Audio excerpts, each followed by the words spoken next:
وسلم ہے گیا میرے لب پر ہر صبح و شام تیرا ہے ذکر میرے لب پر ہر صبح و شام تیرا ہے ذکر میرے لب پر ہر صبح و شام تیرا ہے ذکر میرے لب پر ہر صبح و شام تیرا میں کیا ہوں ساری خلقت لیتی ہے نام تیرا میں کیا ہوں ساری خلقت لیتی ہے نام تیرا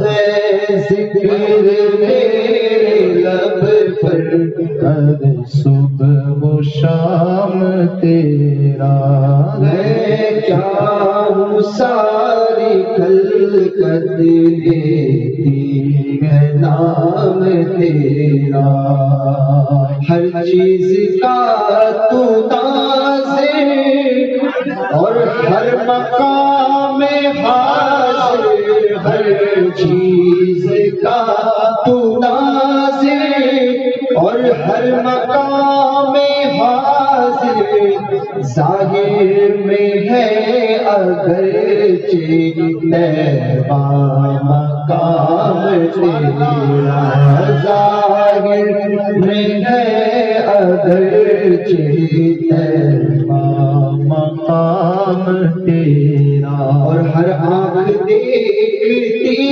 ہے تیرے ہی رخ کا جلوہ ہر آنکھ دیکھتی ہے تیرے ہی رخ کا جلوہ ہر کان سن رہا ہے پیارے کلام تیرا ہر کان سن رہا ہے پیارے کلام تیرا اللہ رسول حضرت جمیل الرحمان قدری رحمۃ اللہ تعالی علیہ یہ اعلیٰ حضرت کے مرید تھے اور اعلیٰ حضرت کی ایک نگاہ نے ان کی زندگی میں انقلاب پیدا کیا تھا۔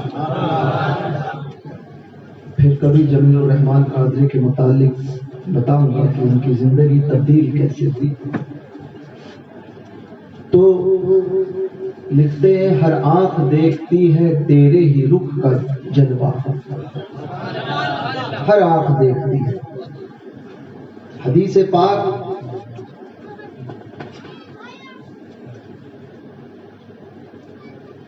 حدیث نور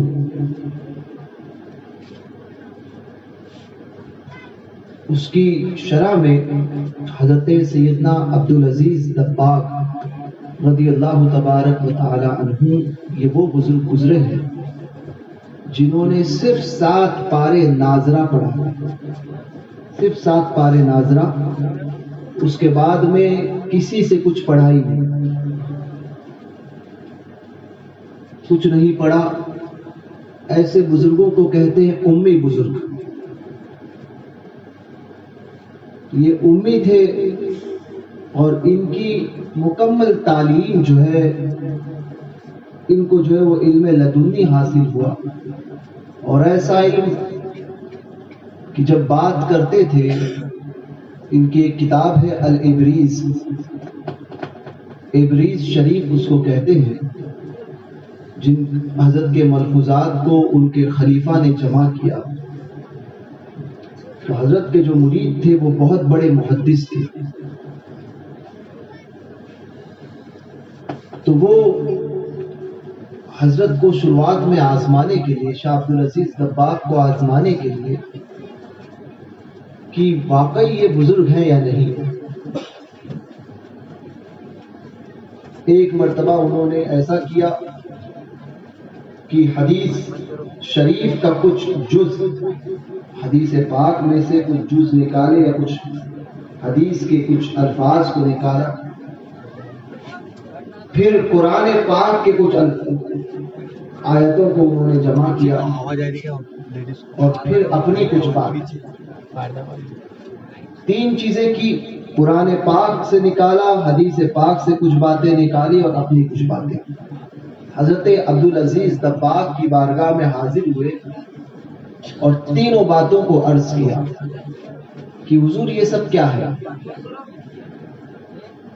تو حضرت عبدالعزیز دباغ نے فرمایا پہلے تم نے جو یہ پڑھا ہے یہ قرآن پاک کی آیت تھی،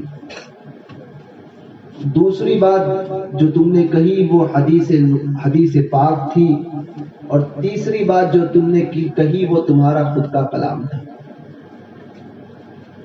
اب یہ جانتے تھے کہ حضرت عبدالعزیز دباغ 7 پارے حافظ ہیں، 7 پارے ناظرہ پڑھے ہوئے ہیں، اس کے بعد میں کہیں ان کی تعلیم نہیں ہوئی۔ قدموں میں گرے اور کہا کہ حضور یہ علم کیسے آپ کو پتہ عطا ہوا اور آپ کیسے جانتے ہیں کہ ہم کیا کہتے ہیں؟ اور یہ کئی بار انہوں نے ان کو آزمایا تھا۔ تو فرماتے ہیں کہ جب تم نے کلام الہی پڑھا تو میں نے تمہارے منہ سے نور خدا، نور الہی کو نکلتا ہوا دیکھا۔ حدیث پڑھی تو نور نبی نکلتا ہوا دیکھا تمہارے منہ سے، اور جب تم نے اپنا کلام پڑھا تو کوئی نور نہیں نکلا۔ تو میں سمجھ گیا کہ پہلے جو نور الہی میں نے دیکھا وہ خدا کا کلام تھا، اس وجہ سے۔ دوسرا تم نے حدیث پڑھی تو نور نبی دیکھا، تو وہ اس وجہ سے کیونکہ وہ حدیث تھی۔ اور تیسرا کوئی کلام نہیں پڑھا تو میں سمجھ گیا کہ یہ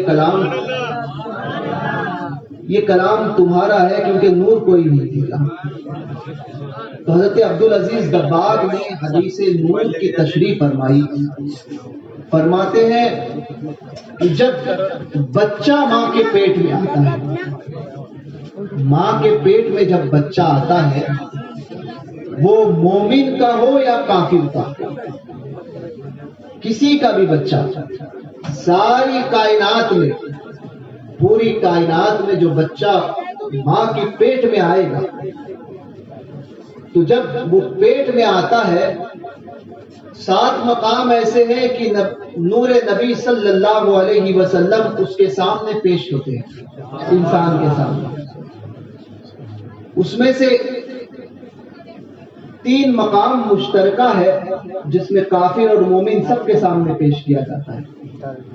تو ایک تو یہ کہ جب بچہ ماں کے پیٹ میں آتا ہے، جب روح ڈالی جاتی ہے تو روح جسم میں قرار نہیں پائے گی، روح جسم میں قرار نہیں پاتی اس وقت تک جب تک کہ نور محمدی کو پیش نہ کیا۔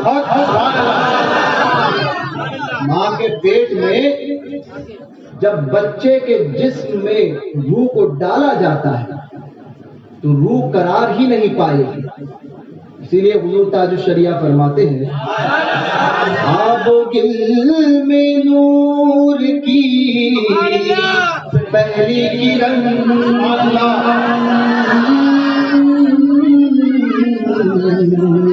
پہلی کرن، آب و گل میں نور کی پہلی کرن، جانے آدم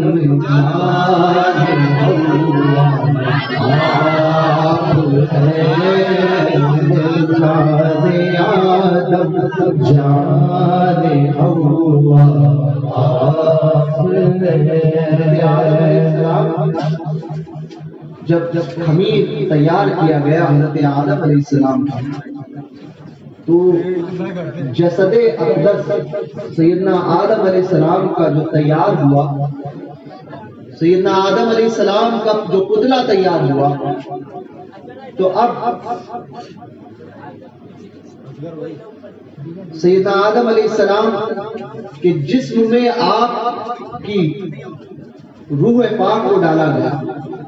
حدیث پاک میں آتا ہے کہ سیدنا آدم کی روح اندر جاتی پھر باہر آتی، پھر ڈالا جاتا پھر باہر آتی، پھر اندر جاتی پھر باہر آتی۔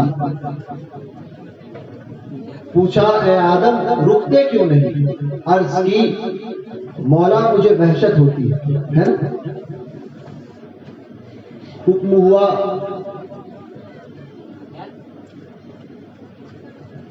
کیونکہ وہ اندھیری کوٹھڑی تھی نا، جسم جو ہے یہ اندھیری کوٹھڑی تھی. حکم ہوا کہ محبوب کا نور محمدی پیشانی آدم میں ڈالا جائے. سب سے پہلے حضرت آدم علیہ السلام کی پیشانی میں نور محمدی کو رکھا گیا. اب حضرت آدم علیہ السلام کو حکم ہوا کہ اندر جاؤ. روح پاک کو حکم دیا گیا کہ جسم آدم میں جائے.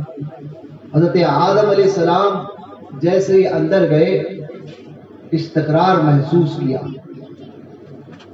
استقرار محسوس کیا، آنکھیں کھولی اور پھر باہر نہیں آئے. تو تاج الشریعہ فرماتے ہیں آب و گل میں نور کی پہلی کرن. سبحان اللہ. استقرار حضرت آدم کو آیا تو محمد الرسول اللہ کی وجہ سے. آب و گل میں نور کی پہلی کرن. تو جب نور روشن ہوا تو جان آدم جان حوا آپ ہے.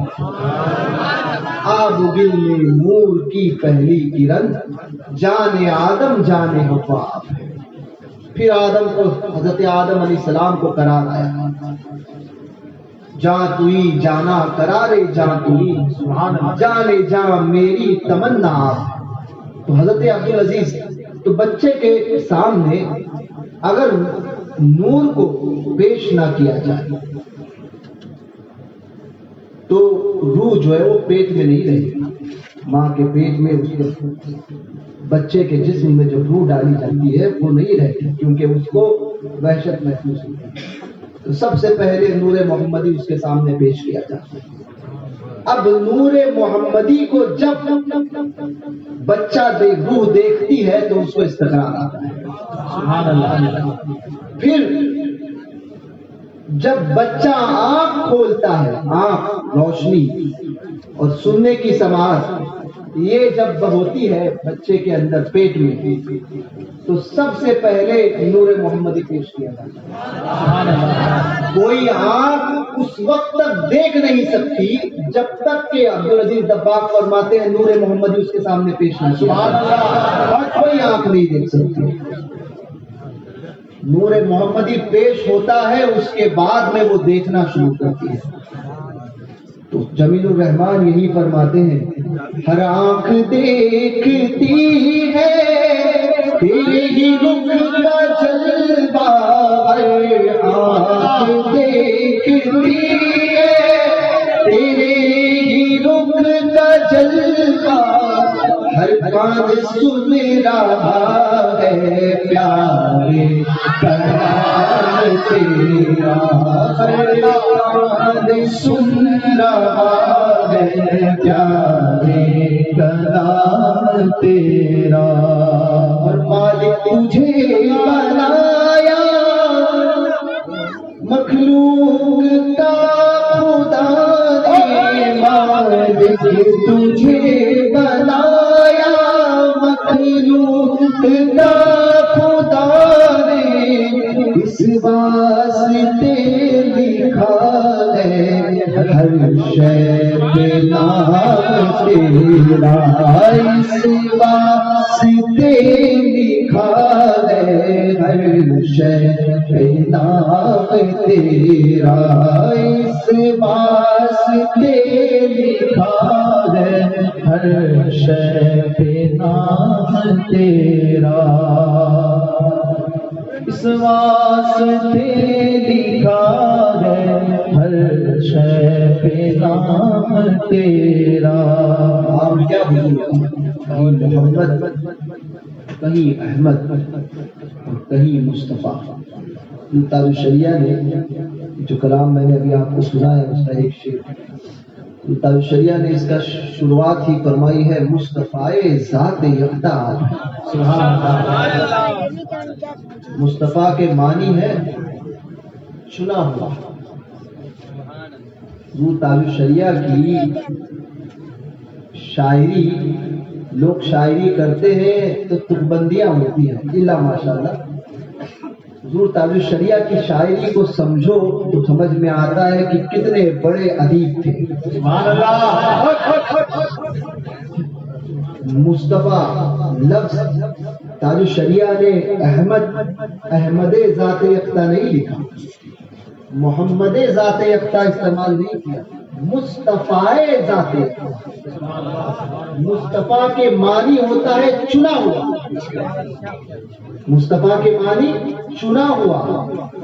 مصطفیٰ ذات یکتا آگے کیا کس نے چنا ہے؟ ذات یکتا کا چنا ہوا آپ ہیں. ذات یکتا کا چنا ہوا نام بھی حضور کا استعمال کیا اور اپنی بات کو بھی بتا رہے ہیں. کس نے چنا ہے؟ ذات یکتا نے. اور کس کو چنا ہے؟ مصطفیٰ. مصطفیٰ چنا ہوا ذات یکتا. ذات یکتا آپ ہیں. مصطفیٰ ذات یکتا آپ ہیں. یک نے جس کو یک بنایا اور بٹتا ہے دو جہاں میں تیرے گھر سے باڑا. بٹتا ہے دو جہاں میں تیرے ہی گھر سے باڑا. لینا ہے سب کا شیوا دینا ہے کام تیرا. لینا ہے سب کا شیوا دینا ہے کام تیرا. ہے کیا ساری خلقت لیتی ہے نام تیرا. ہے لمبے لمبے ہاتھوں سے بھیگ دینے والے.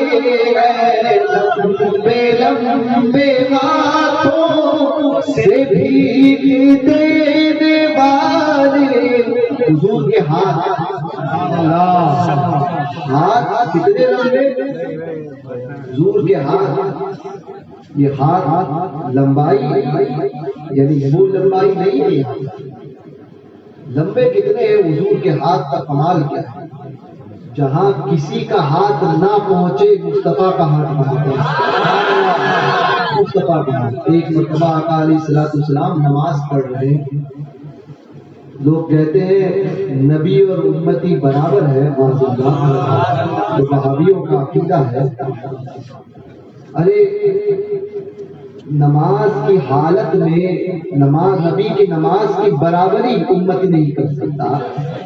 حالت نماز میں اگر کسی سے پوچھ لے علماء بیٹھے ہیں اگر کوئی شخص کسی چیز کے سامنے بار بار ایسا کرے اپنے ہاتھ کو قیام سے چھوڑ کر اگر ادھر ادھر گھمائے تو پوچھیے علماء سے کہ نماز ہوگی یا جاتی رہے.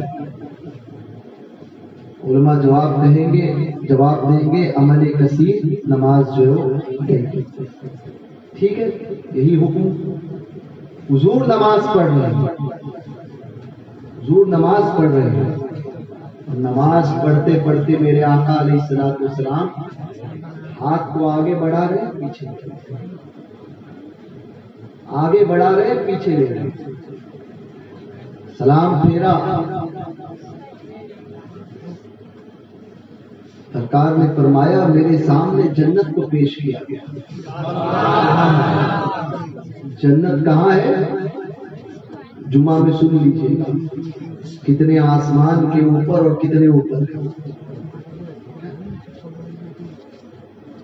جنت پیش کی گئی اور سامنے انگور کا خوشہ چھاڑ. میں نے ہاتھ بڑھایا کہ اسے لے لوں پھر واپس کھینچ. پھر ہاتھ بڑھایا پھر واپس کھینچ لیا. نبی کا ہاتھ کہاں پہنچ رہا ہے؟ سبحان اللہ. بھابڑے کو پوچھو کہ تیرے ہاتھ سے تو اپنے گھر کی کوئی چیز لا کر بتا. یہ تو حضور کا تھا. یہ حضور کا ہاتھ ہے. غوث پاک بڑے پیر دستگیر رضی اللہ تبارک و تعالی. قادریوں کی محفل اور غوث پاک کا ذکر نہ ہو یہ نہیں ہو سکتا. بڑے پیر دستگیر رضی اللہ تبارک و تعالی عنہ کے ایک مرید تھے. مرید کے تو حضرت عبد الرحمن تفسونجی رحمۃ اللہ تعالی علیہ کی محفل میں وہ حاضر ہوئے تھے تفسونج میں. حضرت عبد الرحمن تفسونجی یہ بعد میں حضور غوث پاک کے سمدھی بھی ہوئے. ان کے صاحبزادے سے حضور غوث پاک کی صاحبزادی کا نکاح بھی ہوا تھا. تو حضرت عبد الرحمن تفسونجی بیٹھے تھے اور بیٹھے تھے اچانک میں انہوں نے اپنے مریدوں کے درمیان فرمایا کہ میرا مقام ولیوں میں ایسا ہے جیسے پرندوں میں سارس.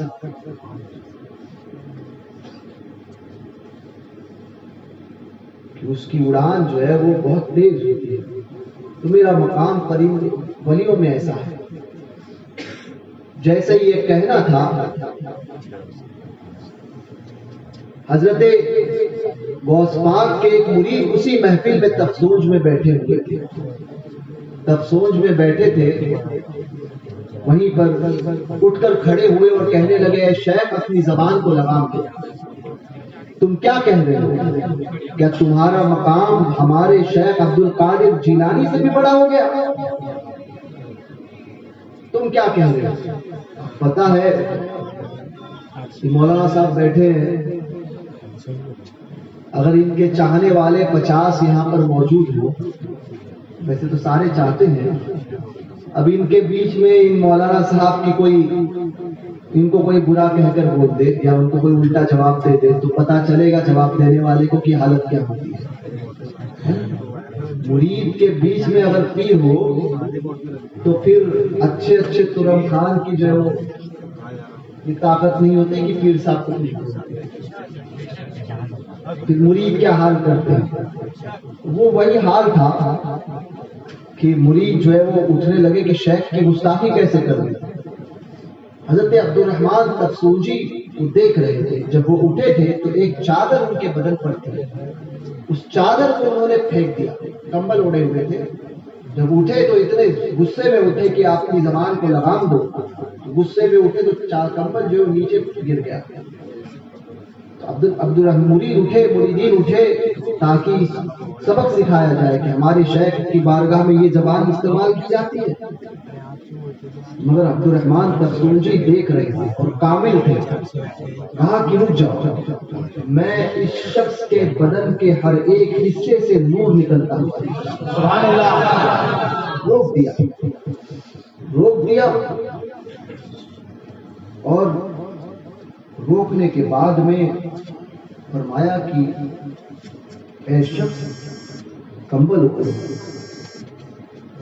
تو فرماتے ہیں غوث پاک کے مرید تھے, وہ کہنے لگے کہ فقیر نے جو چیز ایک مرتبہ پھینک دی سو پھینک دی, پھر نہیں اٹھاتا.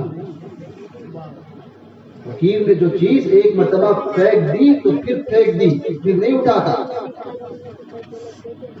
تو کہا کہ کمبل نہیں اوڑھو گے. وہیں سے آواز لگائی, ان کی بیوی کا نام تھا فاطمہ. وہیں سے آواز لگائی اور کہا کہ فاطمہ میرا کمبل دو. ان کا گھر وہاں سے تفسونج سے 7 دن کی دوری پر تھا. 7 دن کی دوری پر وہیں سے آواز لگائی. یہ اس کے بعد میں ایک نقطہ بتاتا ہوں. وہیں سے آواز لگائی کہ میرا کمبل دو. 7 دن کی دوری پر بیوی جو ہے وہ ان کی گھر میں ان کی آواز سن رہی ہے. وہیں سے کمبل لیا, گھر کے آنگن میں آئی اور ایسا ہاتھ بڑھایا اور ایسا دے دیا. یہ غوث پاک کے غلاموں کا عالم ہے. میرے اعلیٰ حضرت یوں ہی نہیں فرماتے جو تیرا طفل ہے کامل ہے. آپ کی بارگاہ کا بچہ ولایت بھی کامل ہے. آپ کی غوث پاک خود فرماتے ہیں ہمارے در کا انڈا جو ہے لوگوں کی مرغیوں پر بھاری ہے. بہجت الاسرار شریف کو اٹھائیے, اس میں غوث پاک نے فرمایا ہمارا انڈا جو ہے وہ لوگوں کی مرغیوں پر بھاری ہے اور 1000 مرغیوں پر بھاری ہے. ہمارا انڈا مراد یہی ہے کہ آپ فرماتے ہیں جس نے ہماری طرف اپنے آپ کو منسوب کر لیا. اس کے بعد بزرگوں نے فرمایا کہ غوث پاک کی بارگاہ میں سلسلہ قادریہ میں جو داخل ہو جائے، پھر منسوخ کر لیا کہ میں غوث پاک کا ہوں، فرماتے ہیں اس نے ابھی تک سلوک میں قدم نہیں رکھا، وہ شخص دیگر سلوک میں قدم رکھنے والوں سے جو راہ سلوک طے کر رہے ہیں ان سے آگے بڑھ جاتا ہے، صرف غوث پاک کی طرف منسوخ ہو جانے سے۔ جو کامل تھے، جو ولی تھے، ان سے آگے بڑھ جاتا ہے صرف یہ کہ اس لیے غوث پاک کی طرف منسوخ ہو گیا۔ تو حضور غوث پاک مریدہ جو وہ کھا آپ کی اہلیہ نے وہی کمبل لیا، گھر کے آنگن میں آئی اور ایسا دیا تو وہیں سے انہوں نے ہاتھ بڑھایا اور ان کے ہاتھ میں کمبل۔ سبحان اللہ۔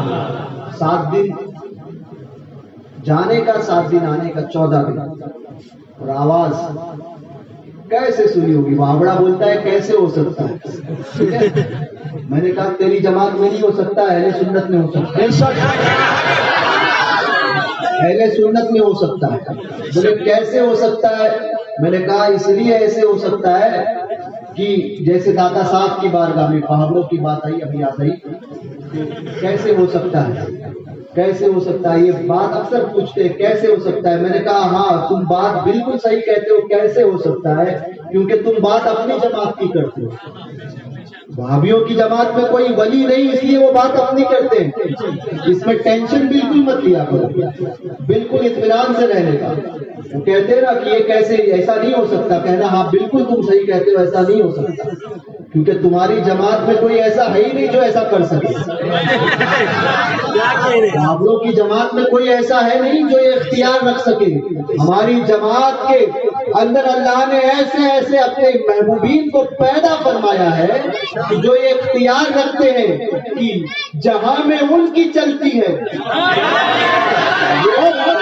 تاج الشریعہ نے یہ شعر حضور کی شان میں لکھا ہے، میں اس شعر کو منقبت کے طور پر استعمال کر رہا ہوں کہ حضور تو حضور ہے، حضور کے صدقے میں حضور کے غلاموں کا عالم یہ ہے جہاں میں ان کی چلتی ہے وہ دم میں کیا سے کیا کر دے، زمین کو آسماں کر دے، سوریا کو سرا۔ تو وہابڑے جو بولتے ہیں کہ ایسا نہیں ہو سکتا تو ان سے کہنا ٹھیک کہا تم نے، تمہاری جماعت میں بالکل نہیں ہو سکتا، اور تم کہو گے تب بھی ہم نہیں مانیں گے، کیونکہ تمہاری جماعت میں ہو ہی نہیں سکتا۔ اور ہماری جماعت کا تو یہ اعجاز ہے کہ کرامتیں صرف اہل سنت والجماعت میں، کرامتیں صرف اہل سنت والجماعت میں، اس کے علاوہ اور کہیں نہیں ملتی۔ تو تم اپنی جماعت کی بات کرتے ہو، ہم اپنی جماعت کی بات کرتے ہیں، ٹھیک ہے؟ تو وہیں سے پھینکا، آپ نوٹ لیا، آپ یہ بھی دیکھ لیا کہ جس بارگاہ کے مرید کا عالم یہ ہے کہ اپنی آواز کو 7 دن کی مسافت، 7 دن کے بعد جہاں انسان پہنچے گا اتنی دوری پر اپنی آواز کو پہنچانا۔ مرید تو مرید کی بیوی بھی ہو کمال والی، اس آواز کو سن کر گھر کے آنگن میں کمبل لے کر آ کر ہاتھ بڑھا دیا، 14 دن کا، 7 دن کا ہاتھ اس نے بڑھا دیا، اے لمبے لمبے ہاتھوں سے 7 دن کا ہاتھ کیسے بڑھایا ہوگا؟ اور وہاں سے انہوں نے لے لیا، کمبل اوڑھ دیا۔ عبد الرحمن ترسوجی فرماتے ہیں کہ بات کیا ہے، شیخ عبد القادر جیلانی کو ہم نہیں جانتے۔ کہا کہ شیخ عبد القادر جیلانی کو نہیں جانتے؟ نہیں جانتے۔ دراصل مسئلہ یہ ہے کہ میں اللہ والوں کی محفل میں جاتا ہوں، یہ جو محفلیں ہیں یہ عوام کی محفل ہے، اولیاء اللہ کی محفل بھی ایک محفل ہوتی ہے جس میں سوائے اولیاء کاملین کے دوسرا کوئی نہیں پہنچا، وہ بھی محفل ہوتی ہے، صرف آنے والا ہر ایک اللہ کا ولی ہوتا ہے، مگر یہ ہماری آنکھوں کو یہ شعور نہیں کہ ہماری وہ طاقت ہے کہ اس محفل میں پہنچ پائے۔ اللہ جس پر اپنا فضل فرمائے اللہ ہمیں اس قابل بنائے۔ تو اس محفل میں اولیاء کاملین جاتے ہیں، کہنے لگے کہ میں ایسی محفل میں شرکت کرتا ہوں جہاں پر اللہ کے ولی موجود ہوتے ہیں۔ میں نے کبھی شیخ عبد القادر جیلانی نام کے کسی اللہ کے ولی کو نہیں دیکھا، اور جس راستے سے میں آتا جاتا ہوں اس راستے میں، وہ بھی ولیوں کا خاص راستہ ہے، دوسرا کوئی نہیں گزرتا، اس راستے میں بھی میں نے عبد القادر جیلانی کو نہیں دیکھا۔ تو بتاؤ کہ وہ کیا معاملہ ہے؟ میں نے نہ اللہ کے ولی میں اللہ کے ولیوں کی محفل میں مجلس میں انہیں دیکھا، نہ اس راستے سے جس راستے سے اولیاء کاملین گزرتے، جو ہمارا خاص گزرنے کا راستہ ہے، اس میں بھی کبھی نہیں دیکھا۔ تو بات کیا ہے؟ کہا کہ آپ خود پتا کیجئے۔ عبد الرحمن تبسونجی نے اپنے 2 مریدوں سے کہا کہ جاؤ بغداد میں پتا تو کرو کہ شیخ عبد القادر جیلانی ہے کون۔ اب یہاں سے انہوں نے اپنے مرید کو روانہ کیا، 2 مریدوں کو۔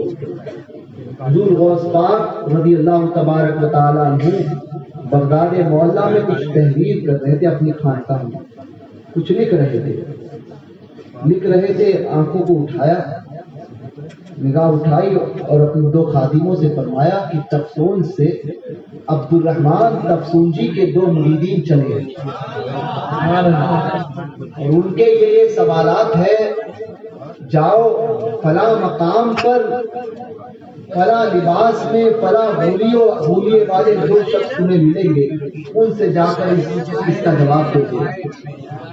غوث پاک نے اپنے 2 مریدوں کو روانہ کیا، 2 خادموں کو۔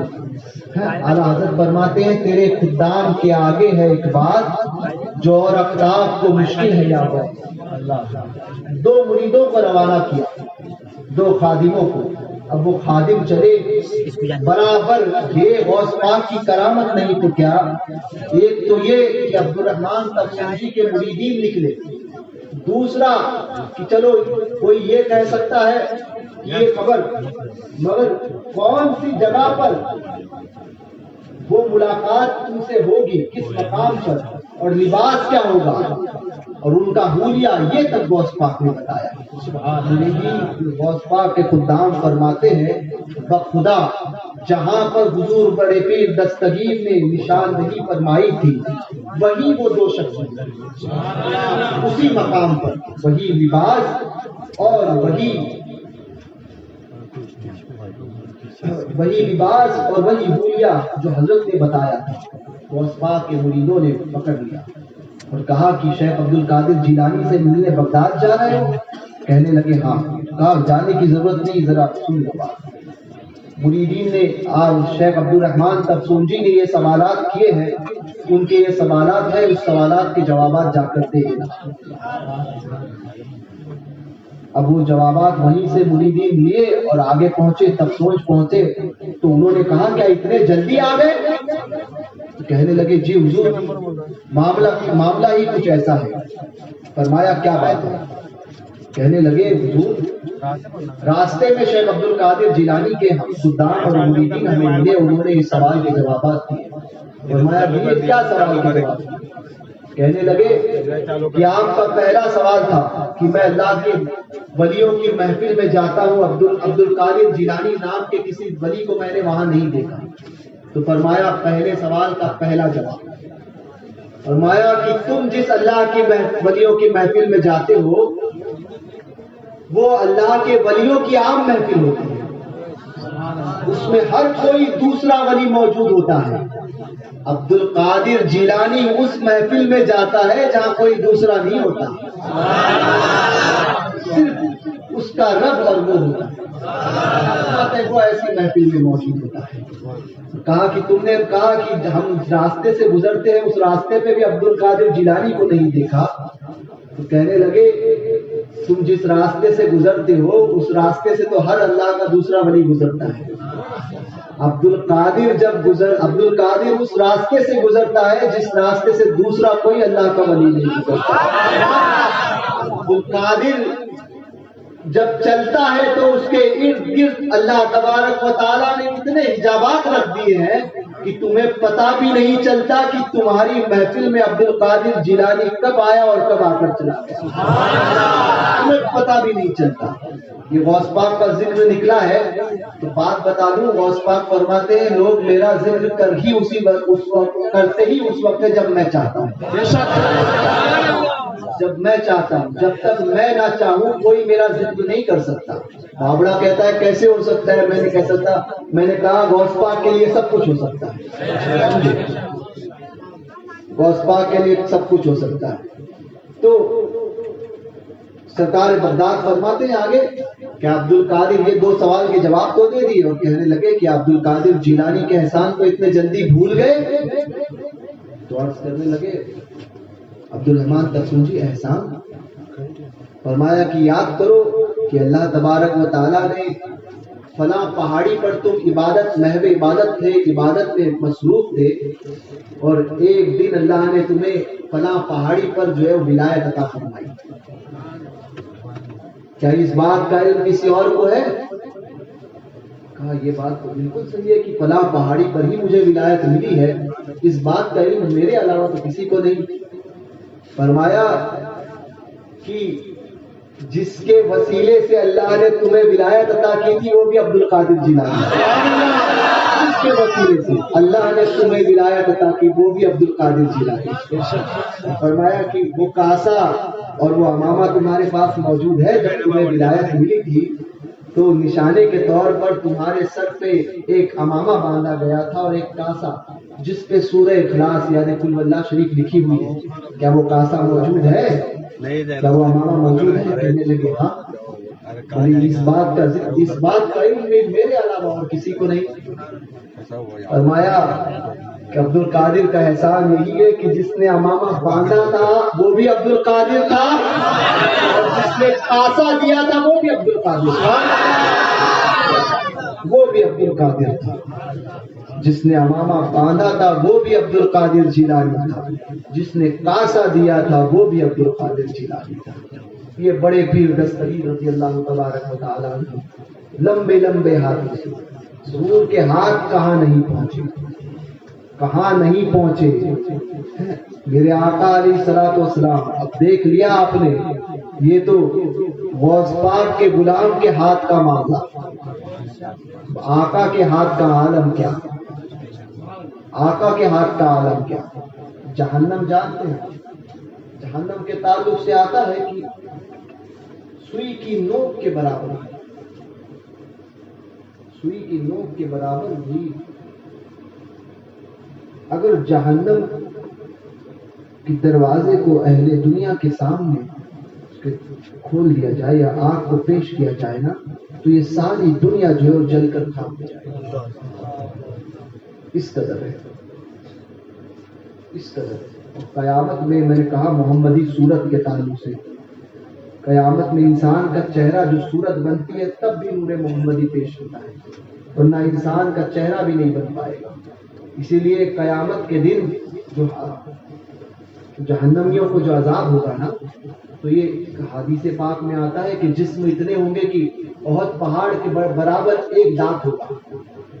احد پہاڑ جو ہے وہ 3.5 یا 15 کلومیٹر کی رینج میں پھیلا ہوا، 15 کلومیٹر کا ایک دانت، آپ سن لیجئے تو جسم کیسا ہوگا،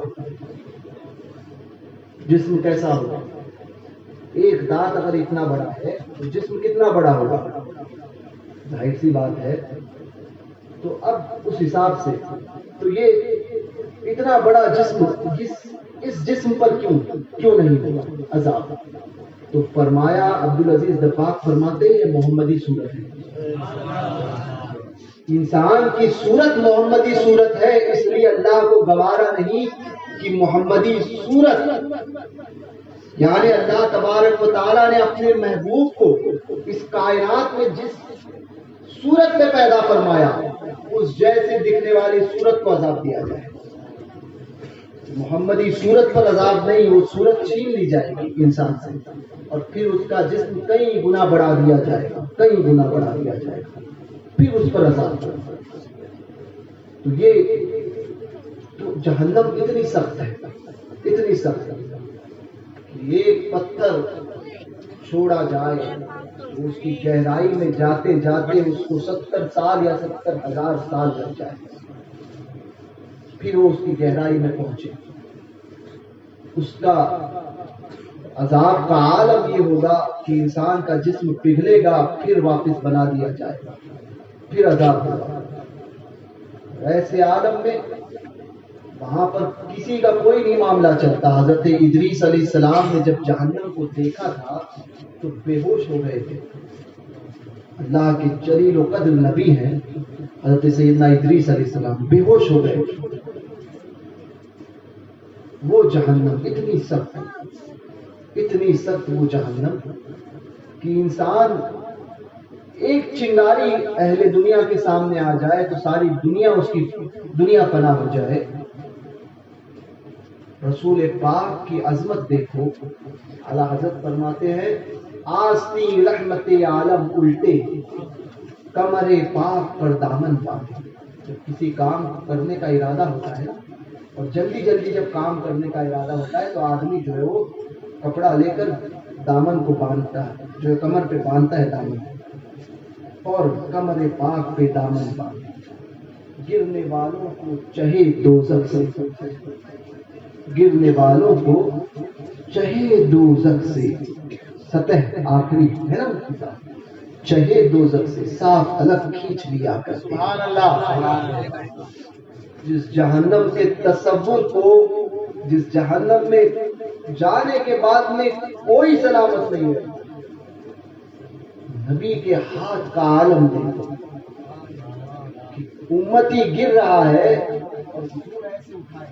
حدیث پاک میں آتا ہے سبحان اللہ، ایسے کوئی صراط پر حضور ہوں گے اور ایسے ایسے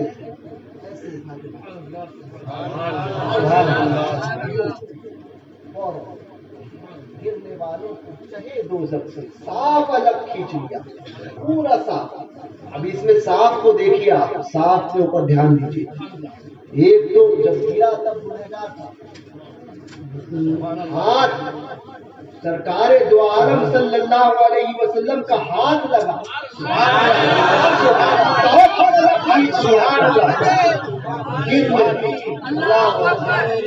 یا رسول اللہ زندہ باد زندہ باد. یہ ہاتھ سرکار کے ہاتھ کا گرا. ظاہر سی بات ہے گنہگاری کی لوگ، نیکوکار تو پھر نیکوکار ہے، وہ تو سب ہمارے آقا ہیں، ہم جیسوں کا عالم. وہ گرتے رہیں گے، گرنے والوں گنہگار گریں گے. گر رہا تھا گنہگار، گرا تھا گنہگار، گرنے والوں کو چہے. یہ آخری ہمارا کسی کی مجال نہیں اس میں ہاتھ ڈالے. نبی کے ہاتھ کا عالم کیا ہوا؟ ہبڑے سے بول کہ جا کے انگار میں ہاتھ ڈال کر دکھا. جہنم میں تو جلنے ہی والا ہے، وہ تو تیرا مقدر ہے، وہ تیرے باپ کا گھر ہے، وہ اپنے ہی گھر میں جائے گا، ابلیس وہیں جائے گا نا. تیرے باپ کا گھر ہے. کہا تمہارا گھر؟ میں نے کہا ہمارے باپ کا گھر دوسرا ہے. چمنستان رضا کا پھول ہوں، ریحان کہتے ہیں میرا آغاز جنت ہے، میرا انجام میرا آغاز جنت ہے، میرا انجام. ہمارے باپ وہیں سے آئے تھے تو ہمارا انجام بھی انشاءاللہ وہیں ہے. گرنے والوں کو چہے دوزخ سے. ہاتھ ڈال کے نکالا. بھابڑے کو بول تیرے ہاتھ ڈال کے 5 منٹ تک رکھ کے بتا. دنیا کی آگ میں تو نہیں رکھ سکتا. نبی کے ہاتھ دیکھو کیا بابرکت. ہاتھ ڈالا گرنے والوں کو، اور جب گرا تھا گنہگار اٹھا کر صاف الگ کھینچ لیا. نکالا تو گناہوں سے پاک ہے، ہاتھ لگا تو پاک ہو گیا، ہاتھ لگا تو پاک ہو گیا. اور پھر نبی کا ہاتھ دیکھو کہ وہاں گیا تو، اور مجال بھی کیسے کہ نبی کے ہاتھ کو دنیا کی جہنم کی آگ جلائے. یہ کیسے ہو سکتا ہے؟ ہو ہی نہیں سکتا. حضور کے ہاتھ کا اختیار، لمبے لمبے ہاتھوں سے. حضور کے ہاتھ دیکھے آپ نے کتنے لمبے. جمیل الرحمان فرماتے ہیں اے لمبے لمبے ہاتھوں سے بھیگ دینے والے، ہم کو بھی کوئی ٹکڑا ہے جود عام تیرا، ہم کو بھی کوئی ٹکڑا وجود آمد تیرا، وہ دن خدا دکھائے تجھ کو جمیل رضوی، وہ دن خدا دکھائے تجھ کو جمیل رضوی، ہو جائے ان کے در پر قصہ تمام، سبحان اللہ، ہو جائے ان کے در پر قصہ تمام تیرا۔ کلام کو پورا پڑھنا تھا، پھر کبھی انشاءاللہ۔ میں کچھ اور سوچ کر آیا تھا، مجھے سوچا بھی نہیں تھا کہ میں اس موضوع پر بولوں گا، لیکن ذکر رسول، حضور کا ذکر، اور یہ کلام پڑھا، اچانک میں آیا دھیان میں یہی کلام پڑھنا تھا کہ یہی کلام پڑھوں، کوئی کلام اس وقت دھیان نہیں یاد نہیں آ رہا تھا۔ تو بہرکیف میں سوچ کر آیا تھا کہ شب برات کے متعلق کچھ باتیں عرض کروں۔ ایک آخری بات کہ شب برات قریب ہے، اور یہ وہ عظیم رات ہے کہ اس میں انسان کے زندگی کے فیصلے ہوتے ہیں۔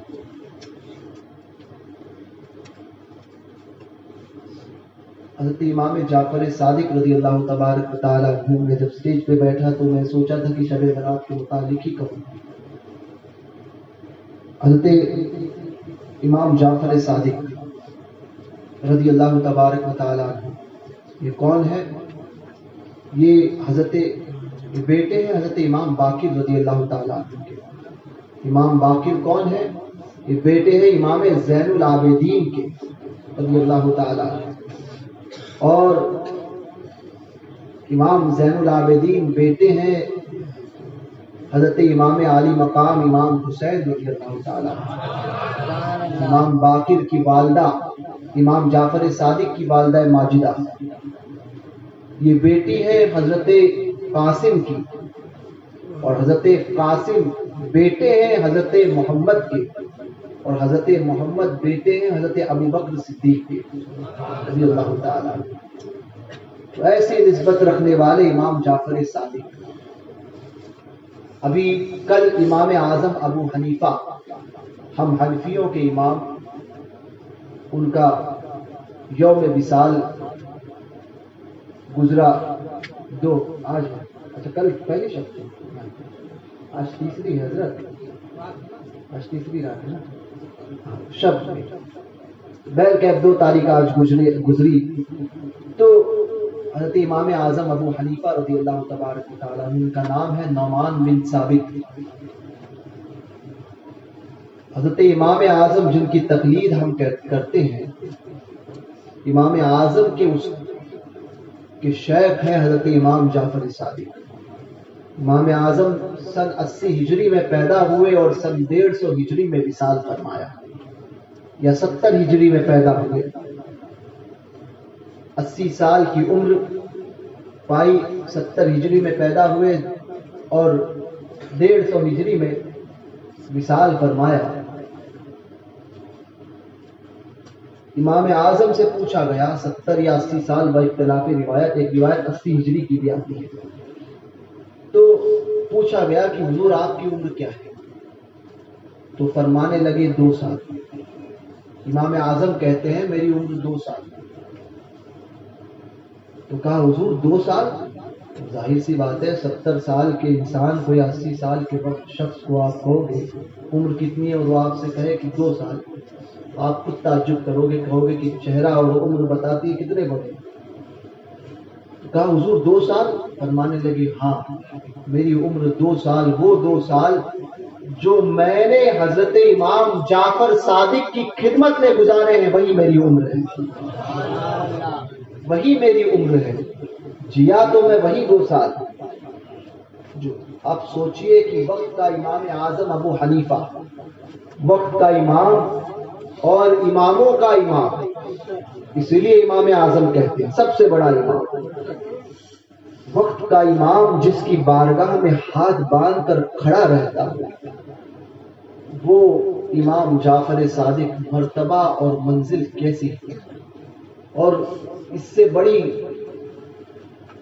ان کی عظمت کے لیے اور کیا بات ہو سکتی ہے کہ جو اپنے وقت میں جن کو لوگ ابن رسول اللہ کے نام سے حضرت امام جعفر صادق کے تعلق سے آتا ہے کہ لوگ کہتے تھے آپ کو کہ اے ابن رسول اللہ کے. آج تو لوگ 40 45 50 پشت میں، اور بعض لوگ تو نہیں. ٹھیک ہے، تو وہ کہتے ہیں کہ ہم 45 پشت میں آ کے 40 پشت میں آ کر کہ ہم سادات ہیں. امام اعظم امام جعفر صادق ان کی سیادت میں تو کسی کو کوئی کلام نہیں. ایسے سید زادے وہ امام جعفر صادق فرماتے ہیں، اور جو امام باقر کی گود میں کھیلے ہوئے، جنہوں نے امام زین العابدین کے دست پاک کو اپنے سر پہ رکھا ہو، اور جن کے رگوں میں امام عالی مقام امام حسین کا، مولائے کائنات کا، سیدہ زہرا کا اور حضور علیہ الصلوۃ والسلام کا مقدس خون رواں ہو. کہ ہمارا تو اس بات پر کلیہ طور پر اعتقاد ہے، ہمارا یقین ہے اس بات پر کہ امام جعفر صادق وہ ہے کہ جن کی اب کنڈے کی نیاز کرتے ہیں نا، وہ امام جعفر صادق وہ ہے کہ اگر قیامت کے دن ان کی شان کا عالم یہ ہوگا کہ ہم میں سے کتنے ایسے ہوں گے جن پر جہنم واجب ہو چکی ہوگی. امام جعفر صادق کو اللہ نے وہ مقام عطا فرمایا ہے کہ ایک نگاہ سے ان جہنمیوں کو جن پر واجب ہو گئی ہے، رب کی بارگاہ میں سفارش کر کے اس کو نکالے گی. جس کا مقام یہ ہو، جس کی نہ جانے ان کی نگاہ سے کتنے لوگ جنت جہنمی سے جنتی ہو جائیں گے، کتنے لوگ. وہ امام جعفر صادق ایک مرتبہ اپنے مریدین کے ساتھ بیٹھے ہوئے تھے، کیونکہ 15 رجب 15 شعبان آئے گی، میں اس لیے یہ بات کہہ رہا ہوں. اور اچانک کہنے لگے کہ وعدہ کرو کہ تم میں سے ہم میں سے جو کوئی جس کسی کی بخشش ہو جائے گی وہ دوسرے کو لیے بغیر، ہم کو لیے بغیر جنت میں داخل نہیں ہوگا، وہ دوسرے کی بھی سفارش کرے گا. تم میں سے کسی کی ہوگی تو مجھے فراموش نہ کرنا، میری ہو گئی تو میں تمہیں فراموش نہیں کروں گا. اب سب نے ہاتھ جوڑ کر کہا حضور اے ابن رسول اللہ، ہم تو گنہگار سیاکار ہیں، ہم تو کہہ سکتے ہیں کہ حضور ہمیں جنت پہ لے کر جائیے، مگر آپ تو پھر آپ ہیں جس کی رگوں میں حضور علیہ الصلوۃ والسلام کا خون رواں ہو، جو ابن رسول اللہ ہو، جن کی عبادت اور ریاضت کا عالم یہ ہے کہ حج کے لیے جا رہے ہیں، قدم بڑھاتے اور کہتے لبیک، ہر لبیک پر بے ہوش ہو جاتے ہیں، روتے ہوئے بے ہوش ہو جاتے ہیں. ہوش آتا، لوگ پوچھتے آپ رو رہے ہیں، آپ آگے کیوں نہیں پڑھتے؟ اللہم لبیک نہیں کہتے، صرف لبیک کہتے اور بے ہوش ہو جاتے. کہتے مجھے حیا آتی ہے کہ اگر میرے رب نے مجھ سے پوچھ لیا، یہ کہہ دیا، میں تو کہہ رہا ہوں کہ میں حاضر ہوں، اور جواب آیا کہ لا لبیک تو حاضر نہیں ہے، تو میرا کیا بنے گا؟ میرا کیا بنے گا؟ مجھے خوف آتا ہے. وہ امام جعفر صادق فرماتے ہیں کہ پتہ نہیں اللہ کو تمہاری کون سی ادا پسند آ جائے اور میری پکڑ ہو جائے، اسی لیے میں کہہ رہا ہوں. کہا حضور آپ کہتے ہیں؟ فرمایا کہ ہاں میرے اعمال اس قابل نہیں. امام جعفر صادق رضی اللہ تبارک و تعالی عنہ نے اس بات سے ہمیں ایک درس دیا ہے، درس، کیونکہ بڑوں کا مقام کہ جن کے رتبے ہو سوا ان کو سوا مشکل ہے. آج ہوتا یہ ہے کہ مرتبہ کچھ مقام ہمیں عطا ہو گیا تو ہم سامنے والے کو بالکل چھوٹا سمجھتے ہیں اور بالکل اس کی توہین، اس کو ایک عام درجے کا سمجھتے ہیں. تو بھیا یہ کام کرنا چھوڑ دو۔ میں نے اکثر یہ دیکھا ہے اور اکثر دیکھ رہا ہوں کہ لوگ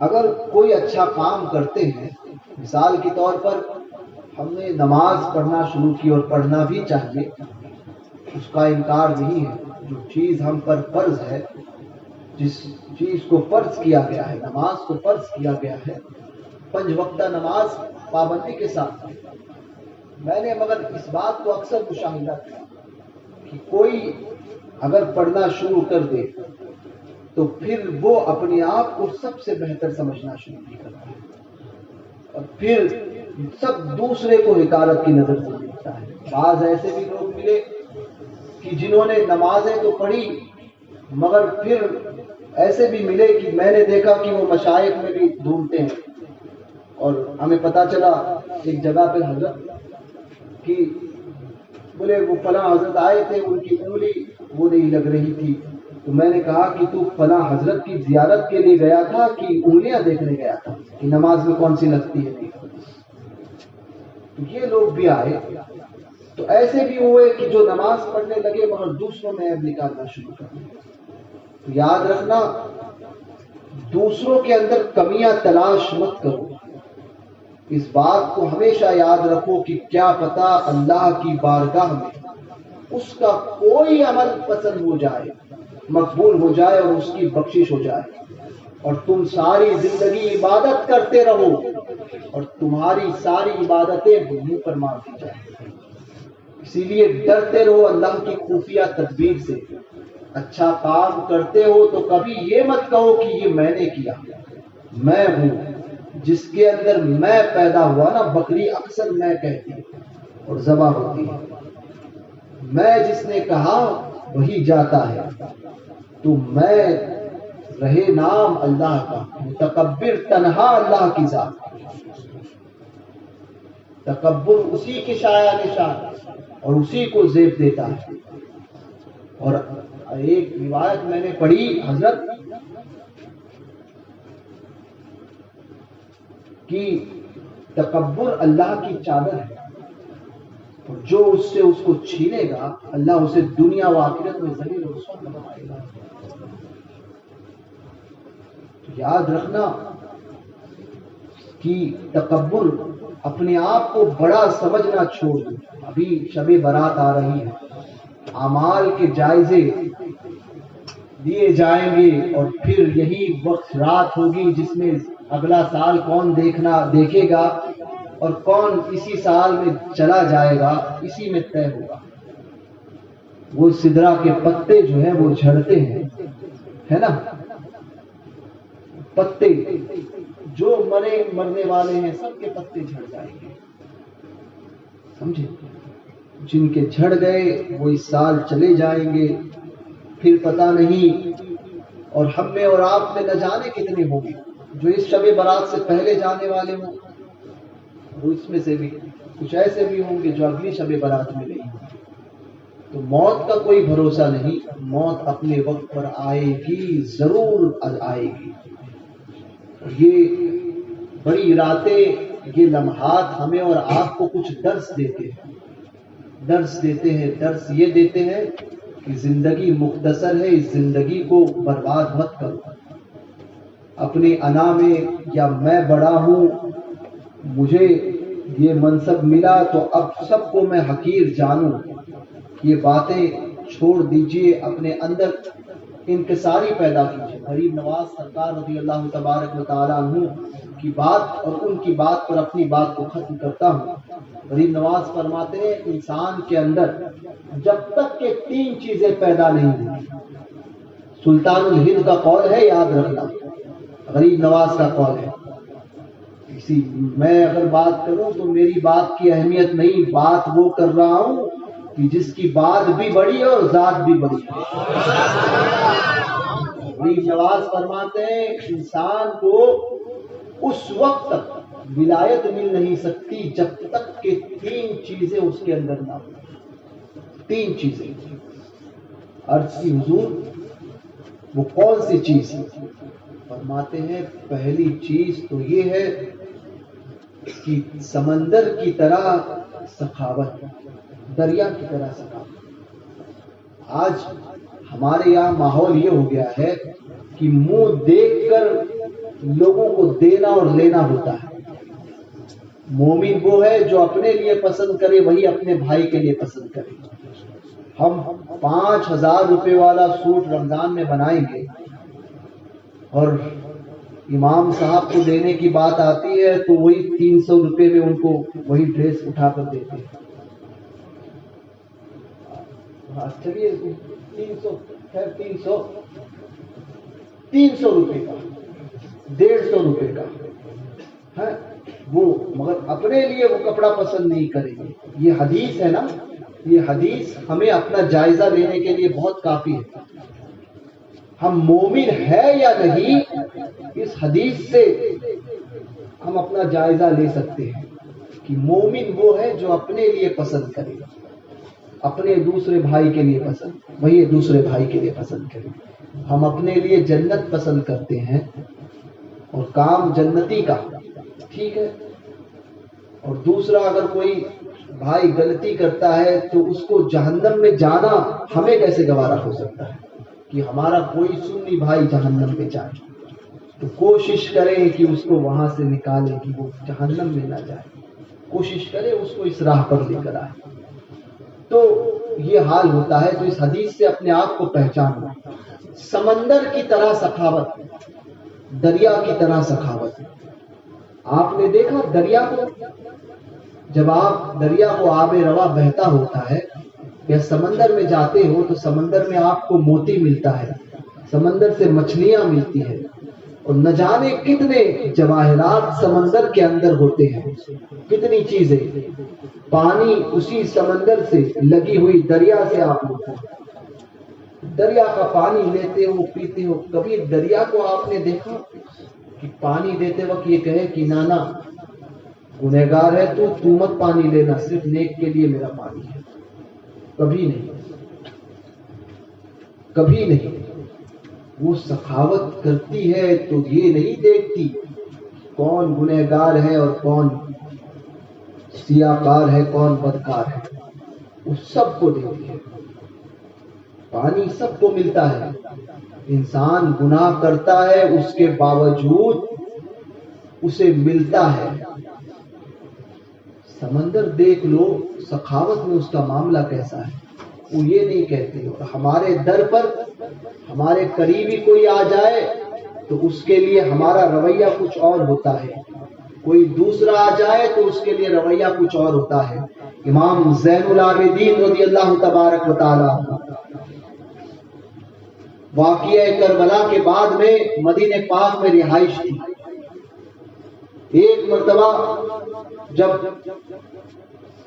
مختار ثقفی نے امام عالی مقام کے قاتلوں کو چن چن کر مارنا شروع کیا، بعد میں اس نے نبوت کا دعویٰ کیا تھا، تو مختار ثقفی نے جب چن چن کر مارا امام عالی مقام کے قاتلوں کو کہ جو جہاں ہے اس کو وہاں مارو، تو ایک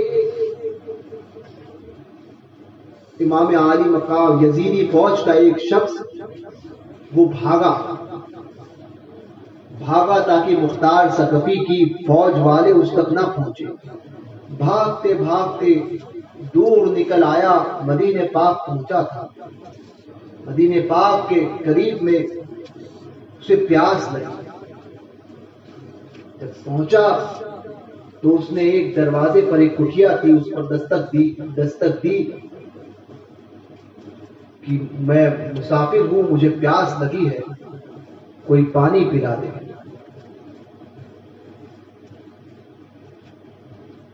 اس کٹھیا سے ایک شخص نکلے، ایک بزرگ نکلے۔ اب اس یزیدی فوج کے اس شخص کا نگاہ جب اس شخص پر پڑی، اس بزرگ پر پڑی، تو تھر تھر کانپنے لگا، کہنے لگا، دل میں سوچا یہ تو امام زین العابدین ہے۔ کون ہے؟ امام حسین کے بیٹے۔ تو اس نے کہا کہ مجھے پانی چاہیے، میں مسافر ہوں۔ امام عالی مقام کے شہزادے نے پانی لیا اور اسے پانی پلایا۔ اس نے کہا اور چاہیے، اور لیا اور پلایا۔ وہ سمجھا کہ شاید امام عالی مقام نے پہچانا نہیں ہے، امام حسین زین العابدین نے پہچانا نہیں. پھر مانگا، پھر دیا. پھر کہنے لگا جب سیر ہوا، اس کی پیاس اور اس کی بھوک جب بجھی تو کہنے لگا کہ حضور کیا آپ نے مجھے پہچانا؟ یا ابن رسول اللہ آپ نے مجھے پہچانا؟ شاید آپ نے مجھے پہچانا نہیں. امام زین العابدین کا جواب تھا، بدبخت، میں تو تجھے کربلا کے دن سے جانتا ہوں، میں تجھے بھول سکتا ہوں؟ میں تو تجھے کربلا کے روز سے جانتا ہوں. کہا پھر میرے ساتھ میرے یہ رویہ. امام زین العابدین کے جملے سنو. فرمایا کہ ایک وقت وہ تھا کہ ہم مسافر تھے اور تم میزبان، مگر تم نے ہم پر رحم نہیں کھایا، چونکہ وہ تمہارا رویہ تھا، وہ تمہاری ریت تھی. فرمایا تم اس وقت اہل بیت کی چوکھٹ پر آئے ہو، اہل بیت کی چوکھٹ پر آئے ہو. یہ ہمارے گھر کا طریقہ ہے، یہ ہماری ریت ہے کہ آئے ہوئے سوالی کو واپس نہ لوٹایا جائے، خالی نہ لوٹایا جائے. تو یہ دیکھو ہمارے در پہ ہم آج عالم یہ ہو گیا ہے کہ دریا کی طرح سخاوت، دریا کی طرح سخاوت کو بہت دور کی بات ہے میاں، دیتے جائیں دیتے جائیں. ہمارے گھر کے بازو میں پڑوسی میں اگر غریب کوئی ہے تو ہمارے گھر سے ایک برتن اس کے گھر میں کبھی نہیں جاتا، ایک برتن، ایک برتن. ایک دور ہم نے دیکھا ہے حضرت، آپ تو اچھے سے جانتے ہیں، اور یہ علماء جو 40 کراس کر چکے ہیں، 45، وہ سارے اچھے سے جانتے ہیں کہ پہلے نیازیں ہوتی تھی حضرت، اور بڑے اہتمام کے ساتھ میں. آج تو لوگ جو ہے وہ بازار سے، مارکیٹ سے بنی بنائی جو ہے وہ لے کر آتے ہیں، اور ایک فاتحہ بھی ایک رسم ہو گئی ہے کہ بازار سے مٹھائی بنی بنائی لائے، اس میں بھی دیکھتے نہیں ہے کہ کافر کی دکان کے یہ کیا ہے. ہم نے تو 40 گاؤں میں باقاعدہ دیکھا ہے، یہ صبح صبح مٹھائی کی دکان پر 40 گاؤں میں سید صاحب ہے، یہ رائے صاحب آئے نہیں، 40 گاؤں میں ہم نے دیکھا ہے کہ کافر کی مٹھائی کی دکان تھی. صبح صبح وہ مادر کفار آپ جانتے ہیں نا، کافروں کی ماتا، سمجھے؟ تو ہے نا کہ اس کو کیوں کھاتا ہے، وہ کہتے ہیں ہاں گائے ہماری ماتا ہے، اس کو کیوں کھاتا ہے؟ جواب دیا نہیں، بیل تمہارا باپ ہے، اس کو جوتنا پاپ ہے حضرت.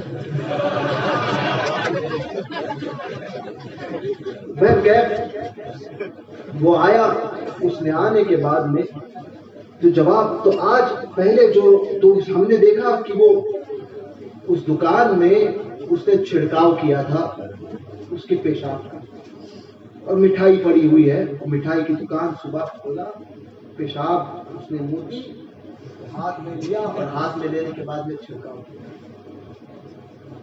ہزاروں مسلمان جو ہوں گے جو اس کی دکان سے مٹھائی کھاتے ہیں. احتیاط کریے، احتیاط. جو مفتی اعظم سرکار کو خاص طور پہ فاتحہ کے لیے سختی سے منع فرماتے تھے کہ کافر کی دکان سے نہ لائے مٹھائی، خاص طور پہ. تو پہلے کے دور میں نیازیں ہمارے گھر میں بنتی تھی، کئی وجوہات تھی، اس کی برکتیں ایک تو ظاہر ہوتی ہے، دوسرا یہ کہ بچہ بچپن سے اس ماحول کو جب دیکھے گا نا تو اس کے ذہن میں رہے گا کہ یہ میرے گھر میں ہوتا تھا. اس لیے مائیں اپنے گھر میں بنائیں نیازیں، مٹھائی بنائیں، اپنے بچوں کو بتائیں تاکہ تمہارے گھروں میں یہ کام ہوتا ہے کہ ریڈی میڈ لا کر پتہ نہیں چلتا فاتحہ پڑھی کب یہ ہوا. اہتمام کرو اپنے گھروں میں اس چیزوں کا، تاکہ بچہ جب اس ماحول میں تو جب بڑا ہو تو اس کو یاد ہو کہ میرے بچپن سے یہ چیز دیکھتے آیا ہوں کہ میری باپ دادا جو ہے گھر میں نیاز کا اہتمام کرتے تھے. جب ایسی سنیت گھر میں ہوگی تو لوگ بہکتے نہیں ہیں. تو ایک دور تھا کہ جب نیازیں بنتی تھی تو آزو بازو میں دینے کا رواج ہوتا تھا کہ اس گھر سے آیا، اگرچہ تھوڑا وہ غریبی تھی، وہ کم لوگ تھے، غریب کم کھاتے تھے، مگر دینے میں بہت بھروسہ کرتے تھے. دل ایسا بڑا تھا کہ وہ چاہتے تھے کہ کم بھی ہوتا تھا مگر بازو والا ہے، میرا پڑوسی ہے، میرا رشتہ دار ہے، اس کو ضرور دینا چاہیے، تو وہ دیتے تھے. اب ایسا ہو گیا کہ یہ زیادہ آ گیا، یہ کم ہو گیا. مال زیادہ آ گیا، پیسہ دنیا کا ہے، اتنا پیسہ ہے کہ اگر صحیح سے خرچ کیا جائے تو ایک گھر کو پال سکتے ہیں، ایک گھر کو پال سکتے ہیں، ایک بیوہ اور ایک یتیم کو پال سکتے ہیں، مگر وہ ہوتا نہیں ہے. تو کم از کم اتنا تو کر سکتے ہو. تو سخاوت ایسی ہو دریا کی طرح. دریا کہتی ہے سب کو دیتی ہے، تو کبھی یہ بھی سیکھو، دینا سیکھو، اپنے پڑوسیوں کے حقوق کو ادا کرو. دیکھو اپنے محلے میں کون غریب ہے اور کس غریب کو تمہاری ضرورت ہے، اس کی طرف توجہ کرو. دوسری بات، سورج کی طرح شفقت. قریب نماز فرماتے ہیں، سورج کو دیکھا ہے آپ نے؟ جب نکلتا ہے تو کبھی یہ نہیں کہتا ہے کہ آج غریب کے گھر میں اجالا نہیں دوں گا، صرف امیروں کے گھر میں جاؤں گا. سب کو روشنی دیتا ہے، سب کو روشن کرنا ہے. سورج کی طرح شفقت. تو یہ عالم بھی ہم سے ختم ہو گیا، نہ سخاوت رہی نہ شفقت رہی. اب تو یہ ہو گیا ہے کہ میں بڑا بن گیا تو سب کو دھکار. یہ نہیں، شفقت سب کو قریب کرنے کا مزاج رکھو. جو اچھے ہیں، میں خاص طور پہ ان نوجوانوں کو اس طرف فکر دلاتا ہوں کہ آپ اچھے بن گئے ہو، یہ فضل ربی ہے. کسی دوسرے کو کم مت سمجھو، شفقت رکھ لو اس کے اوپر کہ اس کے اندر کوئی کمی ہے، کم ہو جائے گی. اس کے اگر قریب ہو جائے گا تو اس کی کمی دور ہو جائے گی. دھتکارو مت کسی کو، وہ آپ کے قریب ہوگا تو اچھا بن سکتا ہے. آپ اس کو صرف یہ کہو گے کہ یہ برا ہے برا ہے برا ہے تو اس کے اندر کی برائی ختم نہیں ہوگی. قریب کرو، قریب. اگر کوئی برا ہے تو اس سے دور مت جاؤ. ایک بزرگ تھے جو کہیں سے گزر رہے تھے، ایک شخص کو شراب کی حالت میں دیکھا، نشے میں تھا. دل میں خیال کیا اس بزرگ نے کہ اس سے بہتر تو میری حالت ہے کہ میں نے تو شراب نہیں پی ہے، میں اس سے بہتر ہوں. یہ صرف دل میں خیال کیا کہ اس کی حالت کیا ہے کہ شراب پی رہا ہے، میں اس سے بہتر ہوں. یہ کہنا تھا، دل میں خیال کرنا تھا.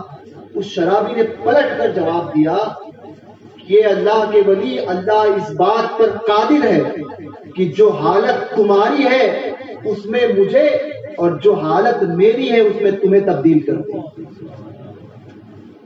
آج تو تم سمجھ رہے ہو کہ میں بہت اچھا ہوں. اللہ کی خفیہ تدبیر سے ڈرو کہ تم اپنے آپ کو اچھا سمجھ رہے ہو، کہیں ہو سکتا ہے کہ تم برے بن جاؤ اور تم جس کو برا کہتے تھے وہ اچھا ہو جائے. یہ چیزیں، دوسروں کو برا کہنے سے پہلے اپنے اندر برائیاں دیکھو کہ ہمارے اندر کتنی برائی ہے.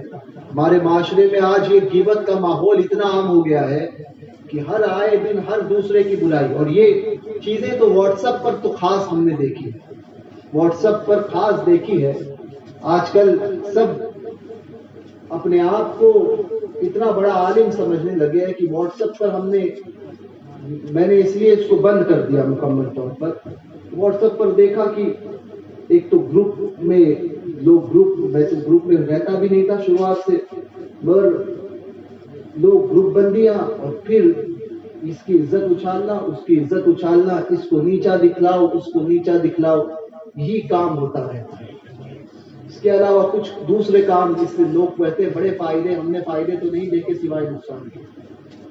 جتنا نقصان اس سے ہوا ہے سوشل میڈیا سے، 20 سالوں میں اتنا نقصان نہیں ہوا تھا جتنا ان 15-20 سالوں میں سوشل میڈیا کا دور آنے کے بعد میں نقصان ہوا. کہ لوگوں نے دیکھتے نہیں ہے، وہی یوٹیوب آ گیا، یوٹیوب میں دیکھ لیا، اب کسی کی لچھے دار تقریر سنی، بلا لیے. اب انہوں نے بھی دیکھا کہ ماحول کیسا ہے. اگر اعلیٰ حضرت کے چاہنے والوں کا ماحول ہے تو پہلے اعلیٰ حضرت کے متعلق تقریر کر لی. اب جیسے ہی معاملہ اپنا جما لیے، 5, 10, 20, 25 مرید کر لیے، اب پتا چلا تو پھر وہی بغض اگلنا شروع، پھر اعلیٰ حضرت کے خلاف. تو یہ واٹس ایپ پر اور یوٹیوب پر دیکھ کر لوگوں کی تقریروں کو، لچھے دار تقریروں کو دیکھ کر فیصلے مت کرو کہ اگلی بار اس کو بلائیں گے، اگلی بار اس کو بلائیں گے، اگلی بار اس کو بلائیں گے. یہ ٹیسٹنگ نہیں ہوتی ہے یہاں پر مائک اسٹیج پر بیٹھ کر. یہ ٹیسٹنگ نہیں ہے کہ لوگوں کو ٹیسٹ کیا جائے. یاد رکھنا عقیدہ بہت اہم ہے. پیر مفتی نانپارہ فرماتے تھے پانی پیو چھان کے اور پیر کرو پہچان کے. تو اس دور میں ایک اصطلاح میں اور بڑھاتا ہوں، پانی پیو چھان کے اور مقرر کو بلاؤ جان کے. پہلے پتا کرو کہ یہ مسلک اعلیٰ حضرت کا اور بریلی شریف کا وفادار ہے. بہت پہلے پتا کرو، بہت بعد میں سر کھجانا. وہ نسبندی ہے، وہ کرناٹک کا ایک آتا ہے، سمجھے.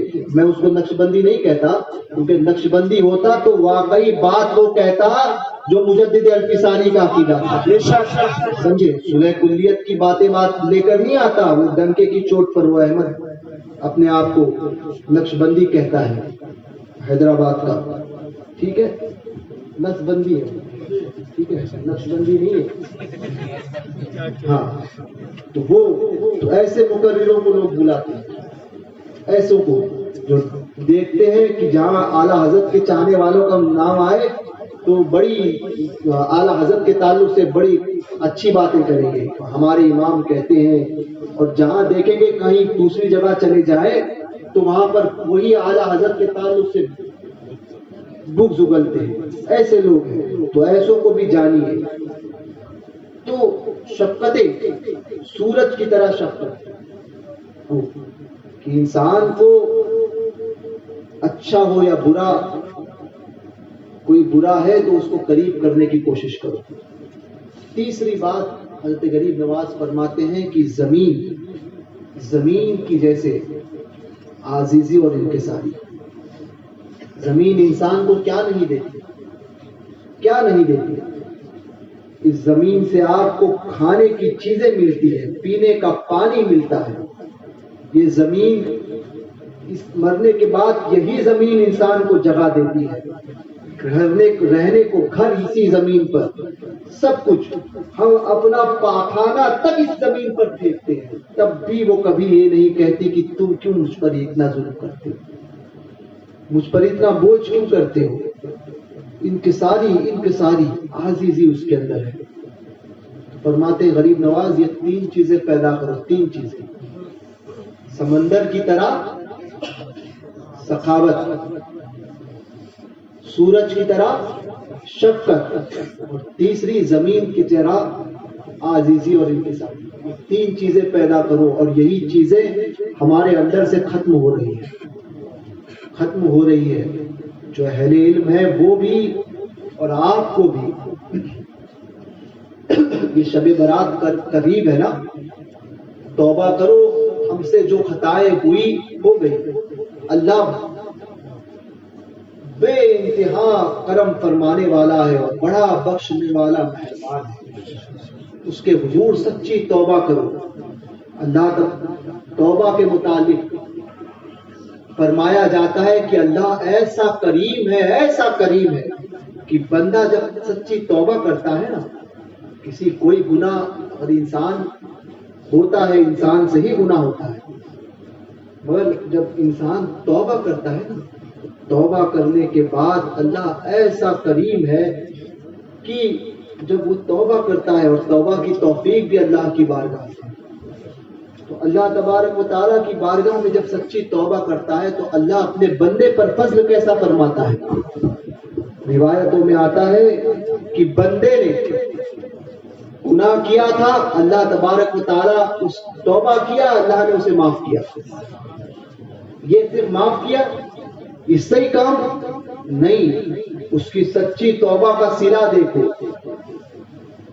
گناہ کیا تھا تو ایک گناہ کیا تو ایک گناہ اس کا نامہ اعمال میں تھا، وہ مٹا دیے گئے، وہ ختم، معاف ہو گیا.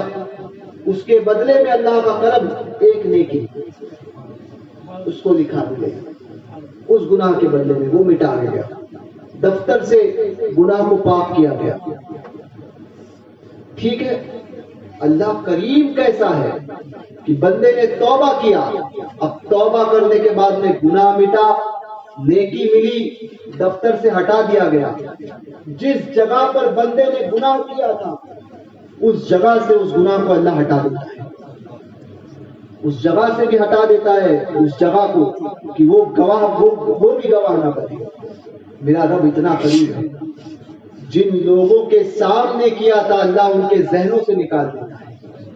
ایسا قریب ہے، ایسا قریب ہے، ان کے ذہنوں سے نکال دیتا ہے کہ اس نے گناہ کیا تھا. پھر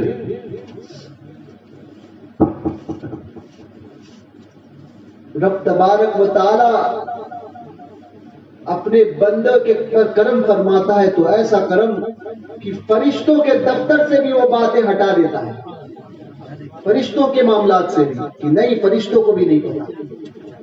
توبہ ایسی کرو کہ شب برات آ رہی ہے، اللہ کی بارگاہ میں سچی توبہ کرو، اللہ بخشنے والا مہربان ہے. زندگی میں انقلاب پیدا کرو، ہر ایک لمحہ یہ جانو کہ میری زندگی کا آخری لمحہ ہے، آخری لمحہ ہے. نمازوں کو قضا مت کرو، یہ سوچ کر نماز پڑھو کہ ہو سکتا ہے کہ اب پڑھنے نہیں مل جائے. ہر نماز ہماری زندگی کی آخری نماز ہوتی ہے، یاد رکھیے، کیونکہ پھر وہ نماز پلٹ کر ہمیں نہیں ملتی. آج مغرب کا وقت ملا گیا تو آج کے دن کی 3 شعبان کی 1443 ہجری کی 3 شعبان کی مغرب پھر نہیں آئے گی نا، تو وہی مغرب ہمارے لیے آخری تھی، یہ آخری تھی. تو نمازوں کی پابندی، نماز کسی حال میں مت چھوڑو، اپنی زندگی میں انقلاب پیدا کرو. یہ آنا جانا، ہنسنا اٹھنا بیٹھنا کھیلنا، یہ سب کچھ ہوتا رہے گا، مگر زندگی کچھ اور ہے. حضور تاج الشریعہ فرماتے ہیں زندگی یہ نہیں ہے کسی کے لیے، زندگی ہے نبی کی. یہ زندگی امانت ہے حضور علیہ السلام کی، زندگی ہے نبی کی، نبی کے اور حضور کے لیے ہی ہے. تو اپنی زندگی میں انقلاب پیدا کرو. یہ 15 شعبان آنے سے پہلے، بلکہ آج سچی توبہ کرو، آج، اور زندگی میں تبدیلی لاؤ. نام اعمال بدلنے والا ہے، پھر جو ہے نیا دفتر شروع ہوگا، نیا اکاؤنٹ ہوگا. تو اب کب تک اس دنیا میں، اس دنیا کے عیش و عشرت میں جئیں گے؟ اپنے اندر تبدیلی پیدا کرو. یاد رکھو جو حضور کا سچا غلام ہوتا ہے نا،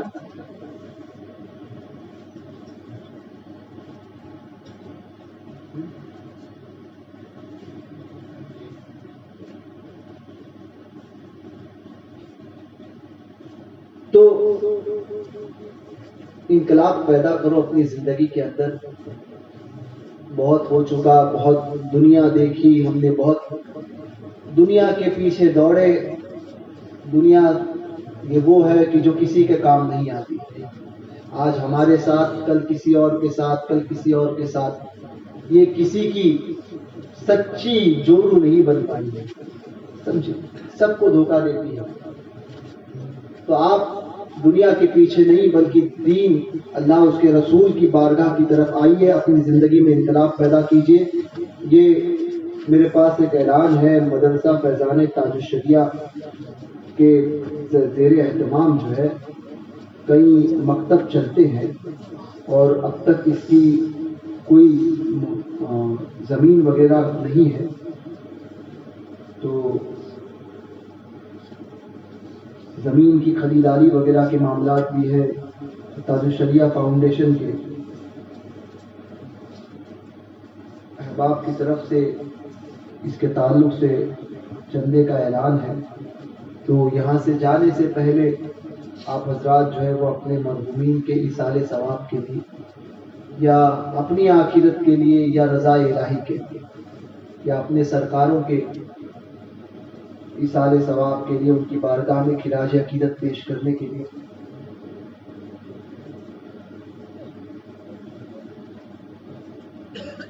تو جانے سے پہلے وہ آخر میں وہاں پر 2-3 لوگ کھڑے رہ جائیں. جھولی لے کے پھرو، جھولی لے کے نہیں پھرے، وہاں پر کھڑے رہ جائیں 2-3 لوگ.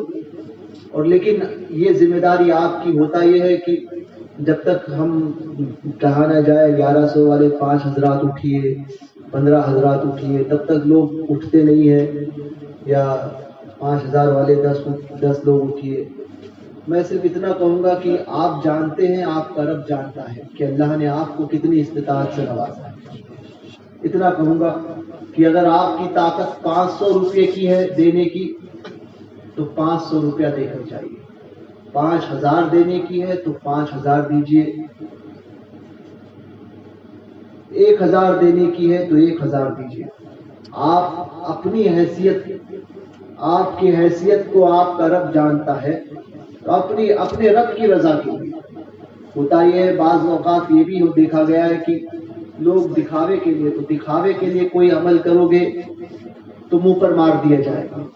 رضا الہی کے لیے آپ کیا ہے، آپ کو آپ کا نام آئے نہ آئے. ایک بزرگ تھے جو فرماتے تھے کہ اللہ میرا نام ان لوگوں میں شامل رکھ جن لوگوں کا نام تیرے دفتر میں، اس دفتر میں میرا نام ہے. اس دفتر میں میرا نام لکھ جو تیرے نزدیک معتبر ہے. اس دفتر میں مت لکھ مجھے شامل فرما جو لوگوں کے نزدیک ہو. تو لوگوں کے نزدیک آپ کا نام ہو نہ ہو اس سے کوئی فرق نہیں پڑتا. نام ہم جو عمل کرتے ہیں یاد رکھیں ہمارا رب دیکھتا ہے. مولانا عبدالغنی نصیر آبادی فخر خاندیش رحمت اللہ تعالی علیہ کی بات یاد آئی. ان کی کئی خدمات ایسی ہے جو واقعی جس کو فراموش نہیں کیا جا سکتا. تو ایسے ہی انہوں نے کہیں پر کوئی بہت بڑا کام کیا، مگر ہر دور میں حاسدین سب کے ساتھ لگے ہوئے رہتے ہیں. اور میں نے اکثر دیکھا ہے کہ دین کی راہ میں جب آؤ گے تو ایک طرف آدائے دین، ایک طرف ہے حاسدین. بندہ ہے تنہا شہاں تم پہ کروڑوں درود. اور اس کی سب سے بڑی مثال ہم نے اپنی آنکھوں سے اگر کسی کو دیکھا ہے تو حضور تاج الشریعہ کو. حضور تاج الشریعہ کو دیکھا کہ بندہ ہے تنہا شہاں تم پہ کروڑوں درود. حاسدین لگے ہوئے رہتے تھے. تو مفتی حضور فخر خاندیش مولانا عبدالغنی نصیر آبادی کے ماں ساتھ بھی ایسا ہی کچھ معاملہ ہوا. بڑی محنت سے انہوں نے کوئی چیز تیار کی تھی، مگر حاسدین نے اپنا دعویٰ کر کے اس پر قبضہ کیا. اس وقت مولانا عبدالغنی نصیر آبادی نے کہا تھا کہ تم نے میرے ہاتھ سے تو لے لیا، مگر اللہ اس کے رسول کے نزدیک یہ کام جو میرے تعلق سے لکھا گیا اس کو کوئی نہیں مٹا سکتا. یہ یاد رکھیے کہ آپ جو کرو گے، جو اللہ اس کے رسول کے نزدیک تمہارے متعلق لکھ دیا گیا نا، اس کو کوئی بدل نہیں سکتا، کوئی بدل نہیں سکتا. ہمارے سامنے نام ہو، لوگوں کے سامنے نام ہو اس لیے پیسہ دو، یہ نہیں. دو تو اتنا دو. ہمارے بزرگوں سے ہم اکثر سنا کرتے تھے، ہمارے گھر کے لوگوں سے، کہ مانگو اسی سے جو دے دے خوشی سے. سمجھے؟ میں آپ سے اس کے تعلق سے التجا کرتا ہوں کہ مانگو اسی سے جو دے دے خوشی سے، اور کہو اسی سے جو کہے نہ کسی سے. دوست ایسا بناؤ جس کے اندر یہ چیز ہو. مانگو اسی سے جو دے دے خوشی سے، اور کہو اسی سے جو کہے نہ کسی سے. تو آپ کے سامنے یہ مدرسے کے اراکین ہوں گے. آپ کو اللہ نے جیسا نوازا ہے آپ جانتے ہیں، آپ کا رب جانتا ہے. اپنے رب کی رضا کی خاطر، آخرت کے خاطر، کہ دنیا کے لیے سب کچھ کر لیا، اب رب کے لیے کرنا ہے. اس کو راضی کرنے کے لیے اگر دل میں ایک خیال بھی آ گیا نا، یہ خیال ایک لمحے کے لیے بھی آپ نے سچے دل سے اس بات کو سوچ لیا، اور یہ بات اللہ کی بارگاہ میں اگر قبول ہو گئی تو سمجھ لینا یہی بات آپ کے لیے اور ہمارے لیے مغفرت کا ذریعہ ہے. میرا رب ایسا کریم ہے کہ اس کی رحمت بخشنے کے بہانے تلاش کرتی ہے۔ اللہ تبارک و تعالیٰ کہنے سننے سے زیادہ مجھے اور آپ سب کو، اور سب سے پہلے مجھے، عمل کی توفیق عطا فرمائے۔ دوران گفتگو اگر کوئی غیر شرعی کلمات میری زبان سے نکلے ہوں تو میں ان تمام غیر شرعی باتوں سے توبہ اور رجوع کرتا ہوں، اور میرے ساتھ میری کسی غیر شرعی بات پر آپ نے حامی بھری ہو تو آپ بھی توبہ و رجوع کریں۔ پڑھیں استغفر اللہ ربی من کلی ذنب واتوب الیہ، لا الہ الا اللہ محمد الرسول اللہ صلی اللہ علیہ وسلم۔ ارے دلخوشی کا ہے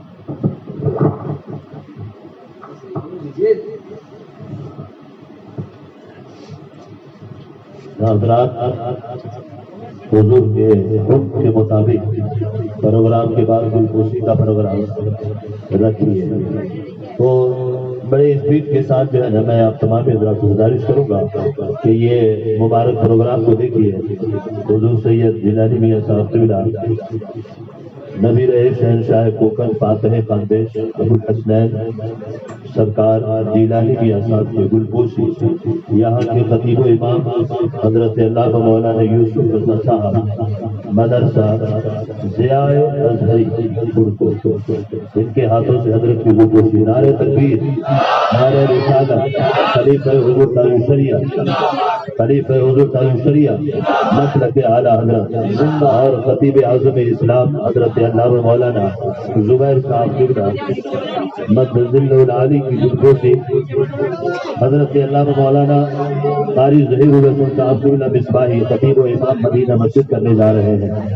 نعرہ تکبیر، نعرہ رسالت، علماء اہل سنت، مفتی زبیر عالم صاحب قبلہ، ہماری بلبل باغ مدینہ اندلیب گلشن رسالت حضرت صابر رضا صاحب سورت جو ہمارے مہمان خصوصی ہیں، ان کا گلپوشی ڈاکٹر آصف صاحب کریں گے۔ ڈاکٹر آصف صاحب سے گزارش ہے کہ وہ قریب تشریف لائیں۔ ہنگامہ مت کرو، کوئی بھی ہنگامہ مت کرو، اپنے بزرگ کا خیال رکھو۔ ایسے ادب، اس کو ادب نہیں کہتے ہیں، اس کو ادب نہیں کہتے ہیں۔ کوشش یہ کرو کہ ہمارے یہاں سے حضرت خوش ہو کر کے جائیں، ان کی دعائیں ہوں۔ اور حضرت مولانا یوسف رضا صاحب مدرسہ ضیاء ازہری کی گلپوشی صدر صاحب غلام مصطفیٰ شاہ وہ کریں گے۔ مولانا یوسف رضا صاحب کی گلپوشی، سبحان اللہ۔ نعرہ تکبیر، نعرہ رسالت، نعرہ غوثیہ۔ اور ایک ضروری اعلان آپ سماعت فرما لیں، جو حضرات اب تک بیعت نہیں ہوئے ہیں، بڑا سنہرا موقع ہے۔ سلسلہ عالیہ قادریہ میں حضور سرکار جیلانی میاں کے معرفت سے آپ ان کے مریدوں میں شامل ہو جائیں انشاءاللہ الرحمن۔ اللہ تبارک و تعالیٰ ان کے فیوز و برکات سے دنیا اور آخرت دونوں میں مالا مال فرمائے گا۔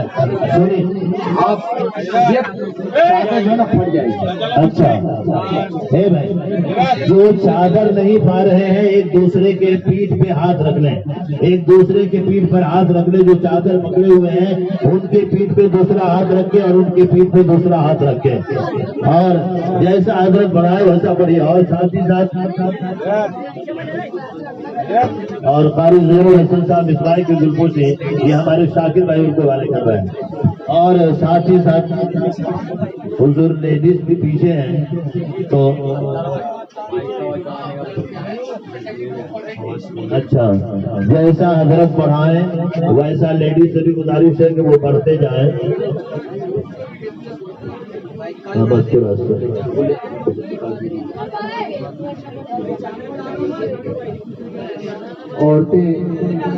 عورتیں اپنا سیدھا ہاتھ الٹے ہاتھ پر رکھیں اور جو پڑھاؤں وہ پڑھیں۔ اور جس پیری مریدی جی سنیں میری بات، پیری مرید جو ہے یہ کپڑا پکڑنے سے ہی مرید ہوتے ہیں، ایسا نہیں ہے، یہ صرف دل کا رشتہ ہے، دل کا رشتہ۔ آپ کی عقیدت آپ کے پیر سے جب تک ہے تب تک آپ کی پیری مریدی سلامت ہے، اور عقیدت کا رشتہ جس دن ٹوٹا پیری مریدی بغیر کہے ٹوٹ جائے گی۔ تو جس کے ہاتھ میں کپڑا نہیں پہنچے وہ آگے والے کی پیٹھ پر ہاتھ رکھ دے، داخل سلسلہ ہو جائے گا. پڑھو بسم اللہ الرحمن الرحیم. لا الہ الا اللہ محمد الرسول اللہ صلی اللہ تبارک و تعالی علیہ وآلہ اصحابہ مبارک وسلم. یا اللہ یا رحمان یا رحیم، دل مارا کن مستقیم بحق ایاک نعبد و ایاک نستعین. اہل سنت کے سچے مذہب پر قائم رہوں گا. جو عورتیں مرید ہو رہی ہے وہ پڑھے قائم رہوں گی. سنیوں کے مذہب پر قائم رہوں گا، بد مذہبوں سے بچتا رہوں گا، گناہوں سے بچتا رہوں گا، خاص کر جھوٹ، غیبت، چغلی، بدی، حسد، بدکاری.